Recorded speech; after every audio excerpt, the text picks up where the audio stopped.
जय गुरुदेव, जय जय गुरुदेव, जय जय गुरुदेव, जय जय गुरुदेव। श्रीमद् करुणा सागर महाराज की जय। श्री कैवल धाम की, श्री अविचल दास जी महाराज की जय। सब केवल साहेब, सब केवल साहेब, सब केवल साहेब। परम गुरु श्रीमद् करुणा सागर महाराज श्री रचित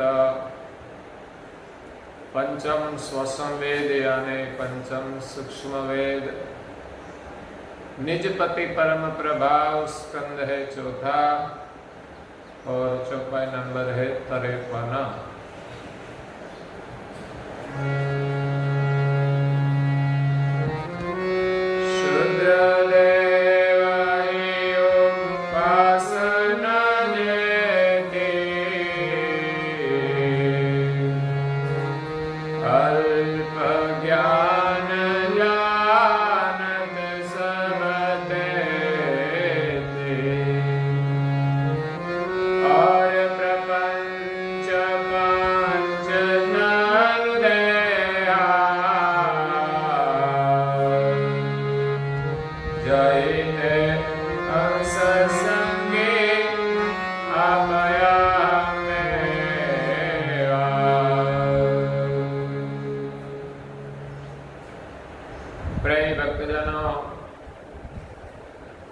ज्ञान संप्रदाय के आद्य स्थापक अनंत ब्रह्मांडाधीश विश्व नियंता कैवल कर्ता के परम विशेष अंश सकर्ता सत कैवल का महाद सजान जान अलौकिक दिव्य स्वरूप को अनेक न्यायों से प्रत्यक्ष प्रमाण से स्व अनुभव से प्रतिपादन करने वाले अनंत अंशों के तारणहार कैवल धर्म धुरंधर नव बुद्धि के सागर महान समर्थ परम श्रेष्ठ परम अभिभूतिवान परम दयालु परम कृपा निधि सर्वज्ञ दिव्य परम गुरु श्रीमद् करुणा सागर महाराज श्री विश्व भर के मनुष्य तनुधारी चैतन्य जीवात्माओं को यथार्थ ज्ञान का उपदेश देते हुए स्वरचित पंचम स्वसम वेद ग्रंथ के चौथे स्कंद की 53वीं चौपाई में निजपति परम प्रभाव का वर्णन करते हुए अपनी अलौकिक अमृतमय वाणी में कहते हैं, क्षुद्र देव ही उपासना जेती, अल्प ज्ञान जानत सब तेती। इस संसार में कई प्रकार की उपासना है। उपासना का अर्थ है उपवत्ता आसन। हमारे इष्ट देव के निकट में हमारा आसन रहे, तन से मन से अंतर्वृत्ति से, यही हमारी उपासना है। उपासना का अर्थ है भक्ति, सेवा सुमिरन ध्यान, वो सब उपासना है। इष्ट के निकट जाने के लिए हमें उपासना करनी चाहिए। पूज्य श्री अजरतबा कहते हैं कि उपासक बिनु अंश के कारज कबो न होय। उपासना किए बिना किसी भी अंश का कल्याण होने वाला नहीं है। तब ते करही उपासना परम गुरु की सोय। संसार में कई प्रकार की उपासनाएं हैं, सब अपने अपने स्थान पर सही है, लेकिन हमें सर्जनहार की प्राप्ति करनी हो हमारे निज घर की प्राप्ति करनी हो, हमारे निज स्वरूप का अनुभव करना हो, तो निज सद्गुरु के शरण में जाकर निज सद्गुरु की उपासना करनी चाहिए, दिव्य परम गुरु की उपासना करनी चाहिए। परम गुरु की उपासना से, उनकी कृपा से हमें स्वस्वरूप का अनुभव और निज कर्ता की प्राप्ति होती है, निज घर की प्राप्ति होती है। तब ते करहि उपासना परम गुरु की सोई। पूज्य श्री अचरतबा ने ज्ञान दृष्टि से आध्यात्मिक मार्ग में अवलोकन करके परम गुरु की उपासना का निर्णय किया है कि इस संसार में परम गुरु जी ने सृष्टि के सृजनहार का स्थापन किया है। दिव्य परम गुरु और कैवल कर्ता दोनों एक में एक है, सर्वज्ञ है। इसीलिए परम गुरु की कृपा से, उनकी उपासना से हमें सृजनहार की गति मिलती है। और इस परंपरा में जो परम गुरु जी का लक्ष्य हमें मिले, वर्तमान समय में जो संत है, सद्गुरु है, उनके शरण में जाकर हम परम गुरु जी का लक्ष्य ग्रहण करें और परम गुरु की उपासना करें। गुरु उपासना का मतलब यही है कि कोई शरीर की उपासना नहीं है। दुनिया में तो सब लोग गुरु उपासना को मानते हैं, लेकिन वर्तमान जो गुरु है, उनका जो शरीर है, उनकी ही सेवा पूजा करते हैं। वास्तव में वो सर्वज्ञ नहीं है, उनके पास गति नहीं है, तो वो हमें अज्ञान रूप अंधकार से मुक्त नहीं कर सकते। इसीलिए जिनके पास गति है, ऐसे समर्थ गुरु की हम उपासना करें और ऐसे गुरु का जो लक्ष्य प्रदान करे, उनका हम आदर करें, सम्मान करें, उनकी सेवा भी करें। लेकिन सुमिरन तो परम गुरु जी का ही होना चाहिए। इस सारे संसार में एक ही गुरुपद है, एक ही सृजनहार है। विभिन्न गुरुपद वो तो वर्तमान समय की परंपरा के अनुसार होता है और विभिन्न लक्ष्य के अनुसार होता है। तो यहां परम गुरु जी कहते हैं कि संसार में अनेक प्रकार की क्षुद्र उपासनाएं हैं, जिस उपासना से हमारा कल्याण होने वाला नहीं है, क्योंकि इस उपासना में ज्ञान नहीं है, श्रद्धा ज्यादा है। लेकिन ये उपासना हमें क्यों करनी चाहिए, इस उपासना से हमें क्या मिलेगा, वो कुछ ज्ञान नहीं है। भेड़ की तरह सब लोग क्षुद्र उपासना करते हैं, भय के कारण करते हैं, मुश्किलों के कारण करते हैं, अंधश्रद्धा में आकर करते हैं, अंधविश्वास में आकर करते हैं। इसलिए संसार में अनेक उपासनाएं हैं। वो सब उपासनाएं फल तो देने वाली है, लेकिन इस क्षुद्र उपासना से हमें जन्म मरण से मुक्ति नहीं मिलेगी और सृजनहार की प्राप्ति नहीं होगी। तो फिर ऐसी उपासना करने से क्या लाभ? परम गुरु बिन औरन की करही उपासना अंश, कोई काले फलदायक निर्फल नहीं निर्वंश। संसार में जीव किसी की भी उपासना करे, अगर तो कोई भी पुरुषार्थ करे, उनका कर्म का फल तो अवश्य मिलता ही है।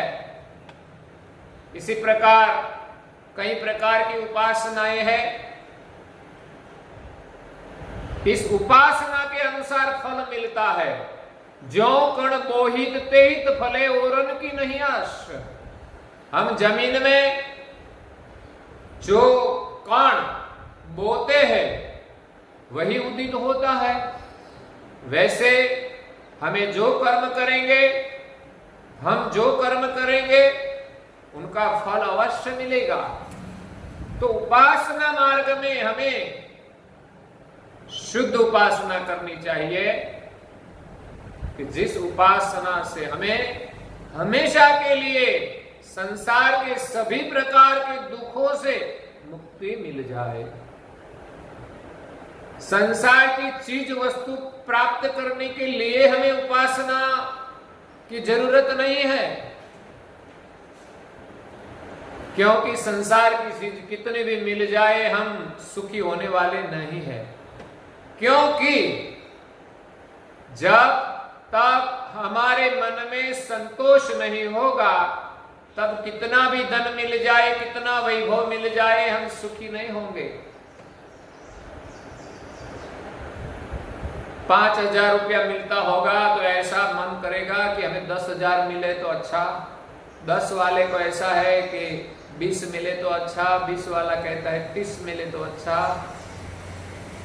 50 मिलता है, उनको इच्छा है कि हमें लाख मिल जाए तो अच्छा। लाख वाला ऐसा सोचता है कि हमें 2 लाख मिले।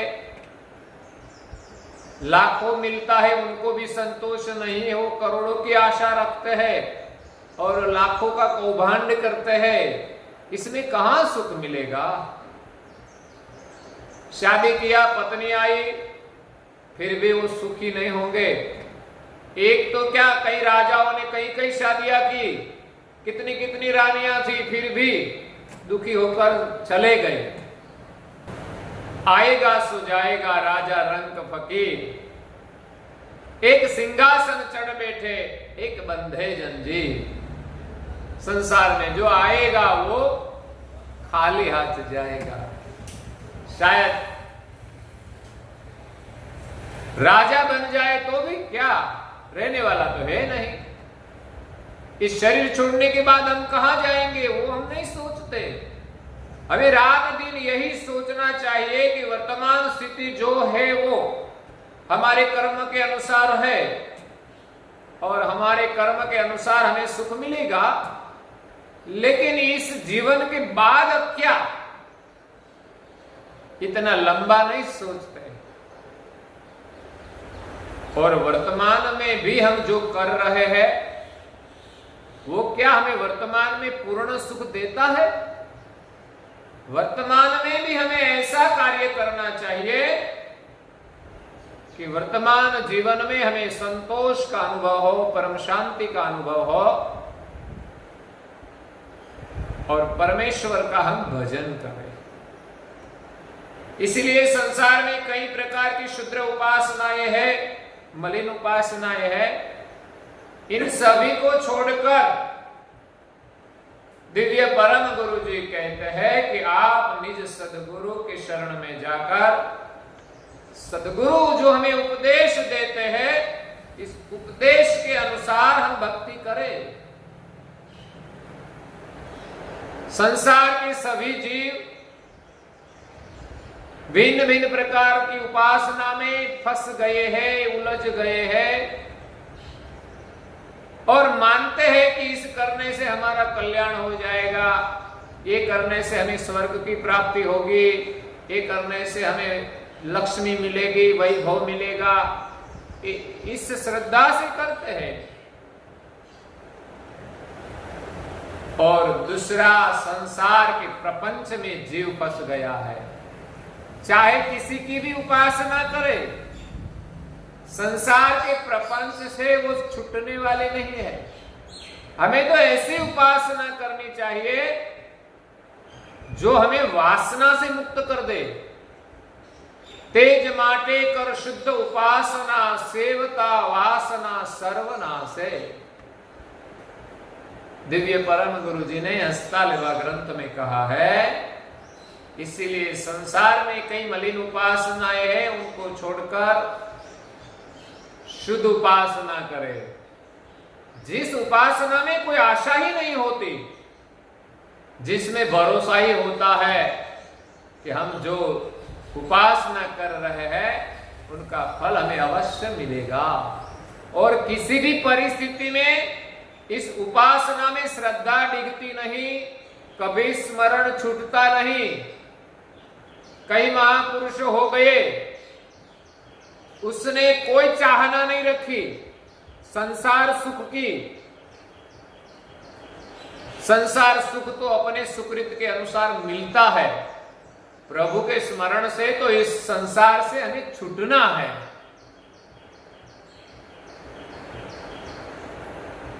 तो ऐसी उपासना करें कि हम संसार के प्रलोभन से मुक्त हो, संसार के मोह से मुक्त हो, काम और क्रोध से मुक्त हो। और बड़ा अवरोध है अहंकार का।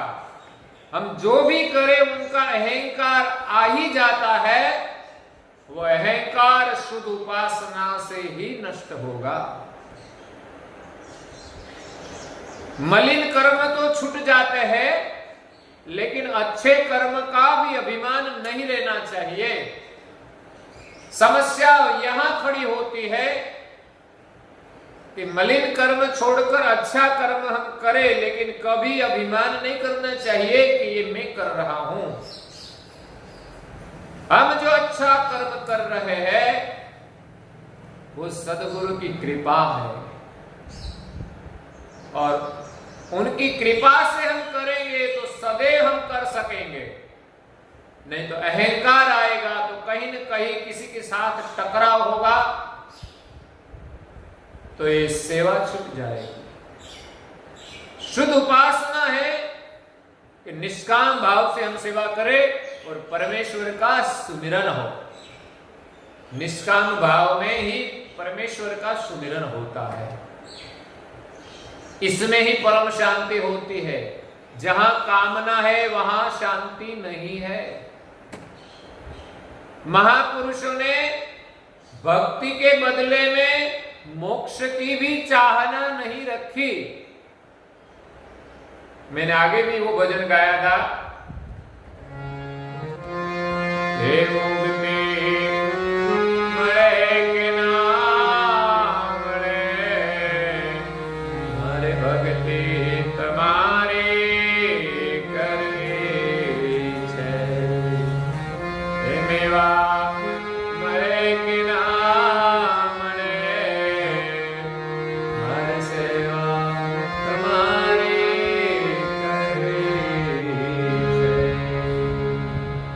सेवा के बदले में कोई मेवा की भी आशा नहीं है कि हमें अच्छा खाना मिले, अच्छा ये मिले, अच्छा वो मिले। वो तो मिलेगा ही, बिना आशा से जो मिलेगा वो उत्तम होगा।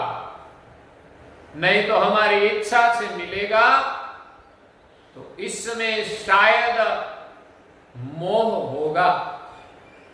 बिन इच्छा जो प्रभु दे और हम माने कि ये तो प्रभु की कृपा से हमें मिला है, इस पर हमारा तो किंचित अधिकार है, विशेषतः तो वो सब उनका ही है। ये सब उनकी सेवा में ही समर्पण हो। ये शरीर भी उनका दिया है, ये शरीर भी उनका दिया हुआ है, हमारा तो है नहीं। जो हमारा मानते हैं वो इस शरीर में फंस जाते हैं। तो दिव्य परम गुरु यहां हमें कहते हैं कि संसार के जीव कहां फंस गए हैं, शुद्र उपासना में, और दूसरा इस पंच तत्व का जो प्रपंच है, इस प्रपंच में जीव उलझ गए हैं। और प्रपंच पंच तनु देहा, सारी सृष्टि का एक बड़ा प्रपंच है पंच तनु देहा। सर्जनहार ने 5 प्रकार के शरीर बनाए हैं, परम कारण, महाकारण, कारण, सूक्ष्म और स्थूल। जो दिखाई देता है वो स्थूल शरीर है। 10 इंद्रियों सह वर्तमान स्थूल शरीर दिखाई देता है। इस इंद्रियों जो क्रिया करती है वो भीतर में सूक्ष्म शरीर है, अंतःस्करण और अवस्था। उनके भीतर कारण शरीर है, जो 3 गुण प्रधान है, रजोगुण, तमोगुण और सत्वगुण। तो 3 प्रधान गुण के अनुसार सूक्ष्म शरीर काम करता है। जो सत्वगुण प्रधान होगा तो इंद्रियों, अंतस्करण सात्विक क्रिया करेंगे।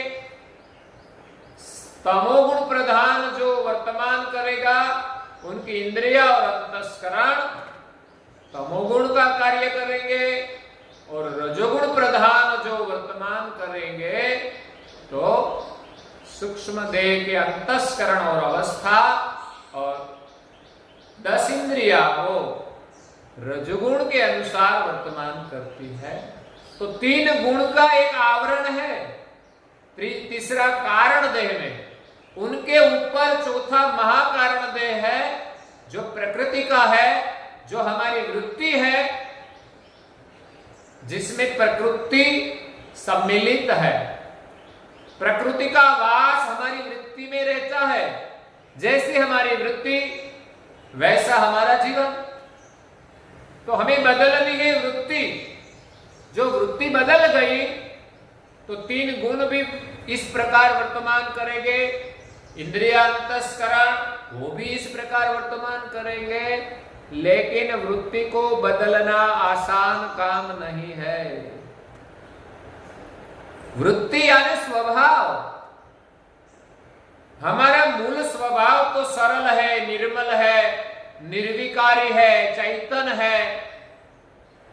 लेकिन इस शरीर के संग में इस चैतन्य स्वभाव का, चैतन्य स्वरूप का विसर्जन हुआ है। जाहिते अंश संज्ञाप अहम मेवा। आगे भी परम गुरु जी ने कहा कि अंश इस शरीर में आया तो परम कारण देह में आया, परम कारण देह की अस्मि धारण की, वो अपने स्वरूप को भूल गया। नीचे महाकारण में आया तो महाकारण की अस्मि धारण की, वो परम कारण का ज्ञान भी भूल गया। जब कारण देह में आया तो महाकारण और परम कारण की गति विसर्जन हुई और अंश कारण से सूक्ष्म देह में आया। तब उपले 3 देह की स्मृति भूल गए और सूक्ष्म से अंश स्थूल शरीर में आए हैं। अब अंशों की वृत्ति स्थूल हो गई है। स्थूल पदार्थ के सिवा और कुछ दिखाई नहीं देता और संसार में स्थूल पदार्थ की ही चाहना रखते हैं। कोई पदार्थ मिल गया तो खुश खुश खुश हो जाता है। तो सब चीज पंचभूत की बनी है, वो हमें मिल जाए तो इसमें क्या सुख है। क्योंकि किसी भी चीज हमारे घर में लाए, कितनी भी सुंदर हो, वो सदैव रहने वाली नहीं है, वो सदैव सुख देने वाली भी नहीं है। ऐसा नहीं कि उनके बिना हम जीवन नहीं जी सकते। कई चीजें ऐसी है कि जिनकी जरूरियात नहीं है, लेकिन देखा देखी हम उनके आकर्षण में फंसकर उनकी चाहना रखते हैं और जो मिल जाते हैं तो हम खुश खुश हो जाते हैं, लेकिन निज स्वरूप का विचार नहीं करते। संसार की सभी चीज पंचभूत की बनी है, वो सब नश्वर है। उनकी चाहना भी सही नहीं है। ठीक से हमारी जरूरियात के अनुसार हमें जो कुछ मिले वो हम ग्रहण करें। इसमें हमारे जीवन में जितना जरूरी है उतना ही भुगतान करके, और जो ज्यादा है वो जरूरियातमंद के लिए हमें मिला है और उनके लिए हमें खर्च करना चाहिए। जो हम औरों के लिए खर्च करते हैं, कोई भी चीज औरों को देते हैं, उनका फल हमें मिलता है, वो हमें विश्वास होना चाहिए। लेकिन ऐसा ज्यादा नहीं होता। लोग क्या करते हैं कि जरूर से भी ज्यादा मिले तो ज्यादा उपभोग करते हैं और उपभोग के कारण वो कई रोग के शिकार हो जाते हैं। और ज्यादा मिल जाए तो दूसरे के आगे दिखावा करता है, अहंकार बढ़ता है, कभी कभी परिवार में भी लड़ाई झगड़ा होता है, उसका कारण भी जरूरत से ज्यादा हमें कुछ भी मिले वहां हमारा दावा करते हैं कि ये मेरा है, तब लड़ाई झगड़ा होता है। तो पंचभूत का ये सारा प्रपंच है, इसमें जीव फंस गया है। पंच शरीर में जीव फंस गया और उनकी अस्मि धारण की है। स्थूल देह की देहोस्मि है।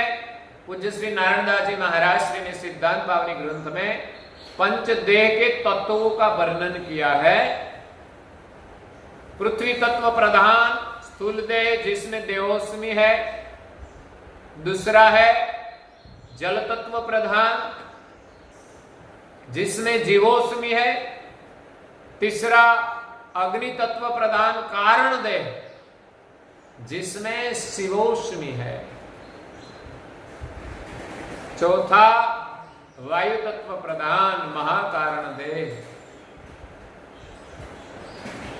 जिसमें ब्रह्मास्मि है, मैं ब्रह्म हूं। इस अहम में जीव फंस गया और खुद को जानता नहीं कि मैं कौन हूं।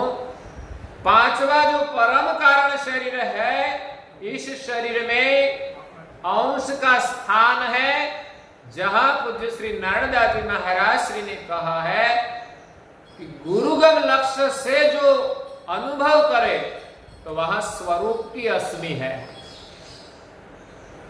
जो गुरुगम का लक्ष्य नहीं होगा तो वो ब्रह्मास्मि से आगे नहीं जा सकेगा।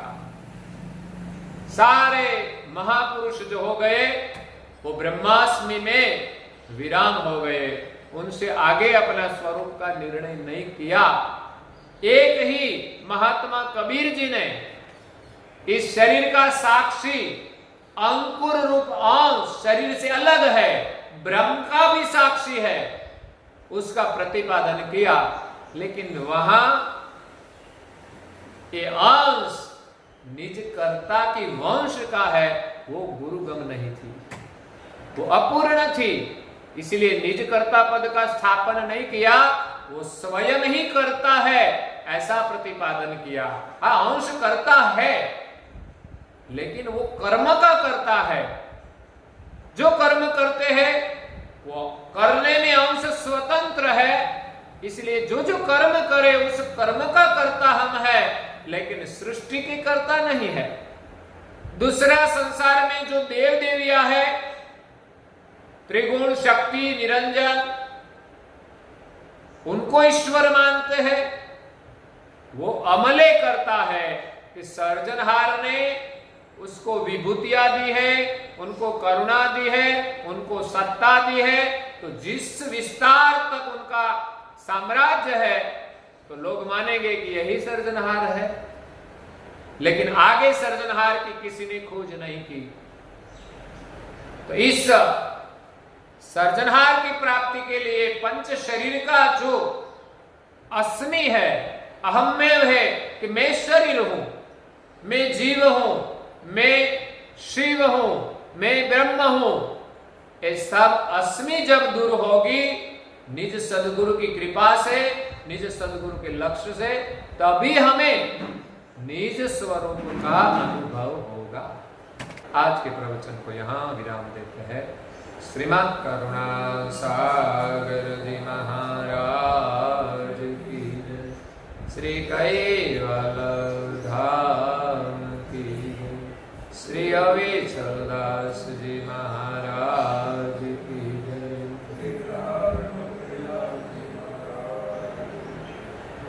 सत्य साहे सत्य।